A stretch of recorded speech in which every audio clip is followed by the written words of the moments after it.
Hey everyone, and welcome to The Explainer. I am absolutely thrilled you're here today, because we are going to peel back the layers on one of the most talked about, debated, and honestly misunderstood topics in the entire crypto space. We are looking at XRP. Between the historic lawsuits, the intense regulatory scrutiny, and just massive market movements, there's a whole lot of noise out there. So whether you've been following digital assets for years, or you're just trying to make sense of the recent headlines, we're cutting through all that noise today.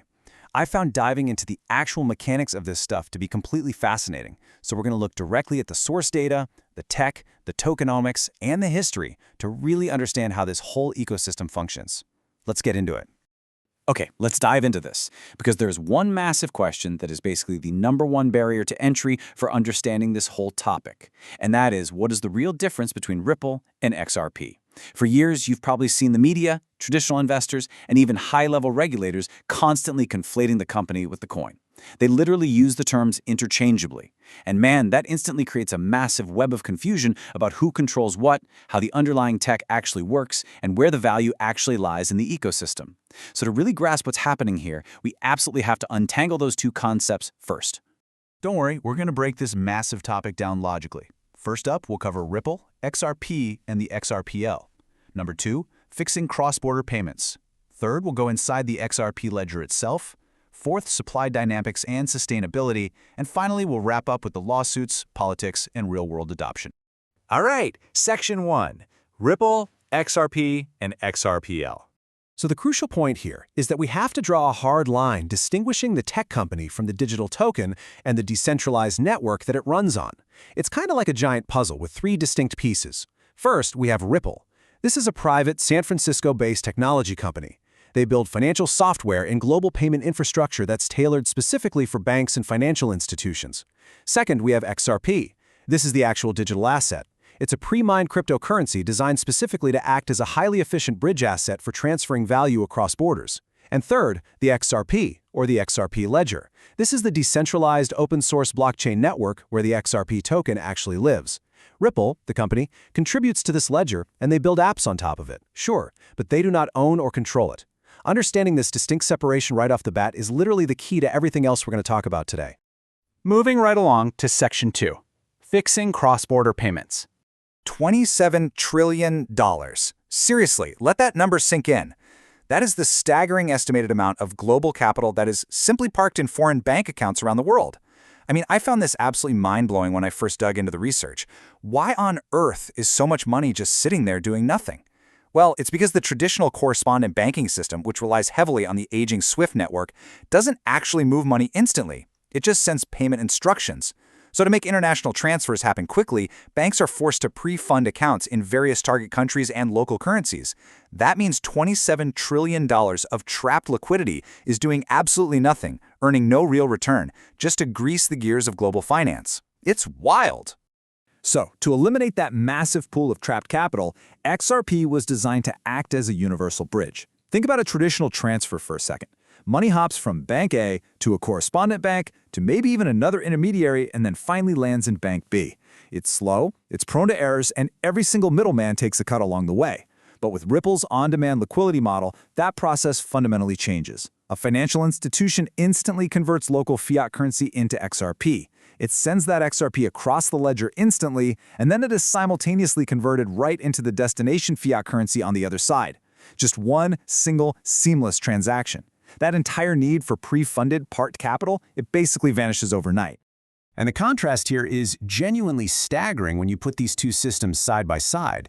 Traditional SWIFT transfers can take anywhere from 2 to 5 days to actually settle, and they often cost between $10 and $50 in fees per single transaction. And that's not even mentioning the hidden costs of foreign exchange spreads. The XRP Ledger, on the other hand, settles with mathematical finality in 3 to 5 seconds, and the cost? An average of $0.0002. That is just tiny fractions of a single cent. Imagine the sheer economic growth that can be unlocked when businesses no longer have to wait almost a whole week to settle global invoices. It's an exponential leap in both speed and cost efficiency for international trade. All right, let's get a bit technical. Section 3. Inside the XRP Ledger. Now that we understand the big macroeconomic problem, let's look at the actual technical mechanics under the hood. When people talk about decentralized exchanges or DEXs, They usually think of newer platforms on Ethereum or Solana that use automated market makers. But here is where it gets really fascinating. The XRP Ledger actually has a central limit order book DEX built directly into its core protocol. It's been operating continuously since 2012, which arguably makes it the world's oldest decentralized exchange. It matches trades natively right on the base layer of the ledger without even requiring those complex liquidity pools or AMMs to function. Although it is worth noting that those features have recently been added to the ecosystem as well. Let's walk clearly through exactly how this native exchange handles a transaction. Imagine a user. We'll call him Tran. Tran wants to buy 1,000 tokens of a custom asset, let's just call it Foo, and he's willing to spend 1,000 XRP to get them. So he submits this offer to the network. The ledger instantly scans the built-in order book and consumes all matching offers, starting with the absolute best exchange rate available. Now, in this example, it finds enough liquidity to fill 22 Foo tokens. But what about the rest of his order? Well, the network automatically calculates the remainder, which is 78 Foo for 780 XRP, and it places it as a passive offer right on the ledger. It just sits there, ready for future trades to match against. It's honestly an incredibly elegant, seamlessly built-in trading engine.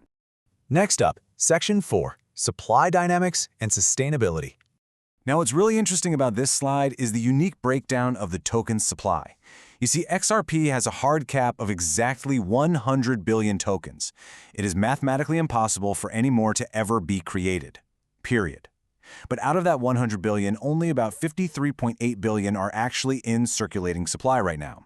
A massive chunk, over 35 billion tokens, is actually held by the company Ripple.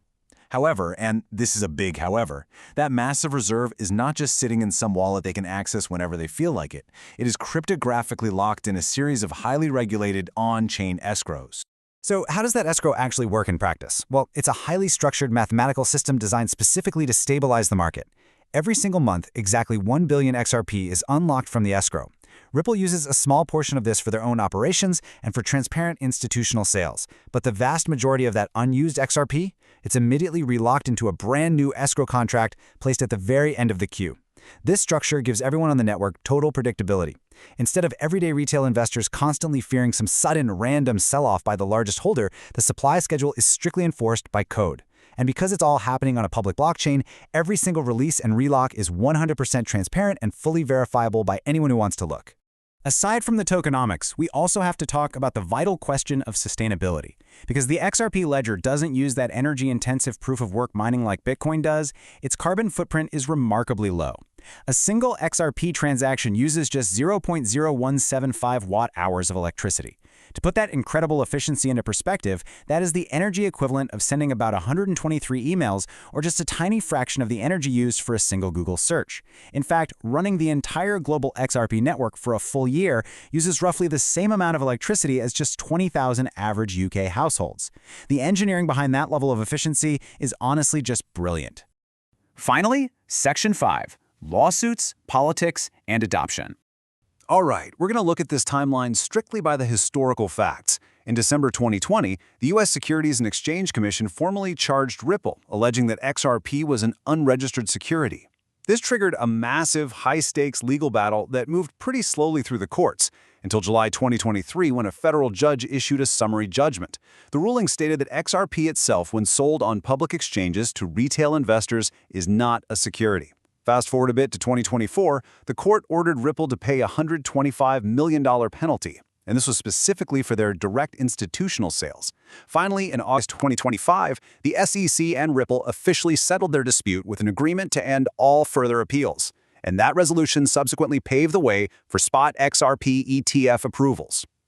Now, during this multi-year period, Ripple also became highly active in the political sphere. Source data shows the company contributed a total of $50 million to the Fair Shake Super PAC.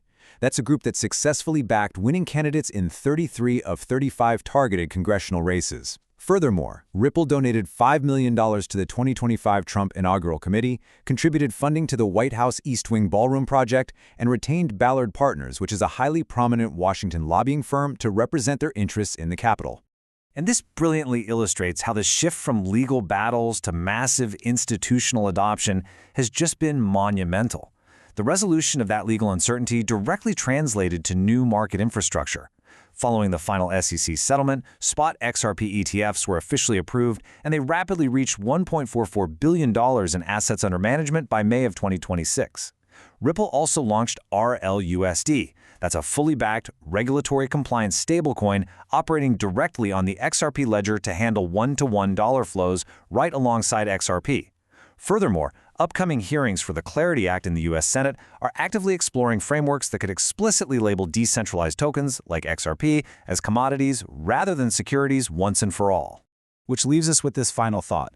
We started out today by looking at a $27 trillion macroeconomic problem of trapped global capital. We've seen the 3-second technology natively built to solve it, the highly structured tokenomics designed to support it, and the years of historic legal battles fought to legitimize it. So with institutional ETFs now holding billions, a native stablecoin actively processing fiat flows, and legislative clarity right there on the immediate horizon, what does this level of institutional adoption ultimately mean for the future of how value moves across the globe? That is the fascinating question we are all going to be watching in the years ahead. Thank you so much for joining me for this explainer, and as always, keep learning